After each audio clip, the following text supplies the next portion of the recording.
नमस्कार, देशोन्नतीमध्ये मी ऐश्वर्या शिंदे आपलं स्वागत करते। बीडमधील मस्साजोग गावचे सरपंच संतोष देशमुख यांचे अपहरण करत खून करण्यात आल्याची घटना घडली।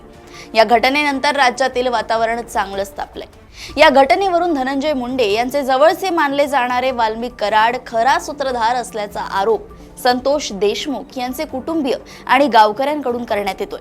त्यामुळे गेल्या काही दिवसांपासून धनंजय मुंडे यांना मंत्रिमंडळात सहभागी करून घेऊ नका अशी मागणी मस्साजोग गावकऱ्यांकडून करण्यात येत आहे।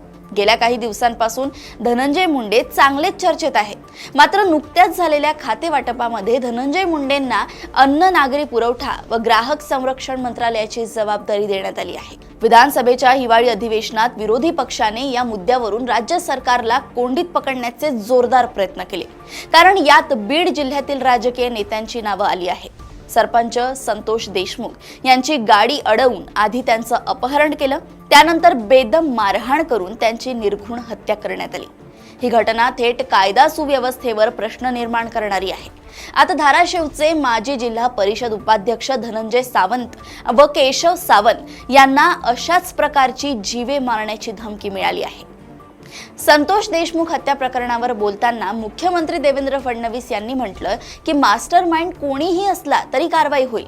वाल्मिक कराडचे नाव घेऊन सांगतो तो कोणाचा आहे, कोणत्या पक्षाचा आहे, कोणासोबत फोटो आहेत याचा विचार न करता कारवाई होईल, कारण बीडमध्ये जी अराजकता आहे ती चुकीची आहे। यांच्यासोबत काम करणारे जेवढे लोक आहेत त्यांच्यावर मकोका लावण्यात येईल असं देखील ते म्हणाले। गुन्ह्यामध्ये प्रत्यक्ष अप्रत्यक्ष सहभाग असल्याचे निष्पन्न झाल्यास त्यांनाही संघटित गुन्ह्यामध्ये टाकले जाईल।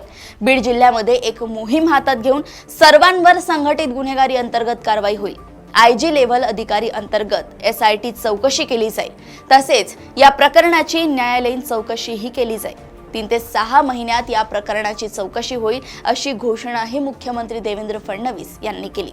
या प्रकरणावर संजय राऊत यांनी आपली प्रतिक्रिया दिली। ते आपल्या तिखट शब्दात म्हणाले की परभणी आणि बीडमध्ये ज्या घटना घडल्या आहेत त्या राज्याच्या प्रतिष्ठेला काळीमा फासणाऱ्या आहेत।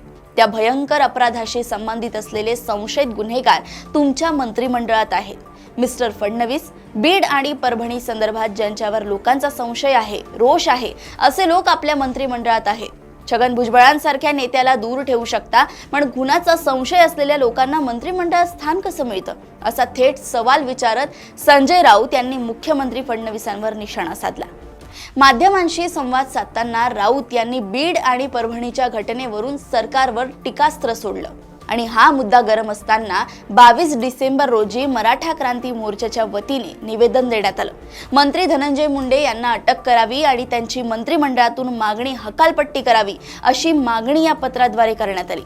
तरी याच मुद्द्यावरून आता सरपंच संतोष देशमुख हत्या प्रकरणात मराठा क्रांती मोर्चा आक्रमक झाला आहे। संतोष देशमुख यांचा मुद्दा गरम असताना सोमनाथ सूर्यवंशी यांचा देखील मुद्दा तापलेला आहे आणि यावर आता चक्क लोकसभेतील विरोधी पक्षनेते राहुल गांधी यांनी सोमनाथ सूर्यवंशी यांच्या कुटुंबियांची भेट घेतली।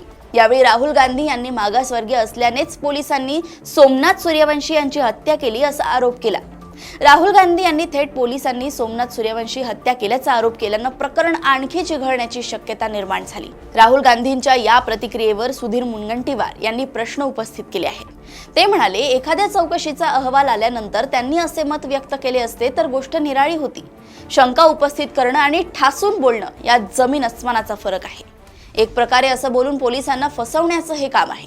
या प्रकरणाची चौकशी करणारे पोलीस कर्मचारी देखील सर्व जाती धर्मातले आहेत। तुम्ही त्यांच्यावर आरोप करून स्वतःच्या स्वार्थासाठी त्यांच्यावर शंका उपस्थित करून त्यांना अडचणीत आणत आहात। ज्या पोलिसांच्या वर्षावर तुमची रक्षा असते, जे पोलीस अधिकारी तुमच्यासाठी जीवाची बाजी लावतात, त्यांना तुम्ही शंकेच्या कटघऱ्यात उभे करत आहात। कशासाठी? केवळ तुमचा मनसुबा पूर्ण व्हावा यासाठी, असा संतप्त सवाल देखील सुधीर मुनगंटीवार यांनी उपस्थित केला। तर संजय शिरसाट यांनी देखील राहुल गांधींच्या आरोपांवर संताप व्यक्त केला। राहुल गांधी हे परभणी येथे राजकारण करण्यासाठी आले आहेत। त्यांना त्या कुटुंबांशी काही घेणं देणं नाही। त्यांना पक्षाला मिळालेला एक विषय आहे आणि आम्ही सर्व लोकांचे नेते आहोत हे दाखवण्याचा प्रयत्न ते करत असल्याची प्रतिक्रिया शिंदे गटाचे नेते संजय शिरसाट यांनी केली आहे। एकूणच काय तर या दोन्ही प्रकरणांचे आरोपी जेरबंद होईपर्यंत राज्याचे राजकारण तापलेलंच राहणार। फक्त एकच आशा आहे की आरोपींना लवकरात लवकर शिक्षा मिळावी, जेणेकरून अशी दुर्दैवी घटना परत घडू नये आणि राज्याचे राजकारण सुरळीत चालावे। आणि या सगळ्यात मोठी बाब म्हणजे या अशा नाजूक घटनांचा सहारा घेऊन कोणत्याच राजकारण्याने आपली पोळी शेकू नये म्हणजे झालं। अशाच अपडेट्स जाणून घेण्यासाठी बघत रहा देशोन्नती। नमस्कार। ठळक घडामोडींसाठी देशोन्नती न्यूज चॅनलला सबस्क्राइब करा आणि बेल आयकॉन प्रेस करा।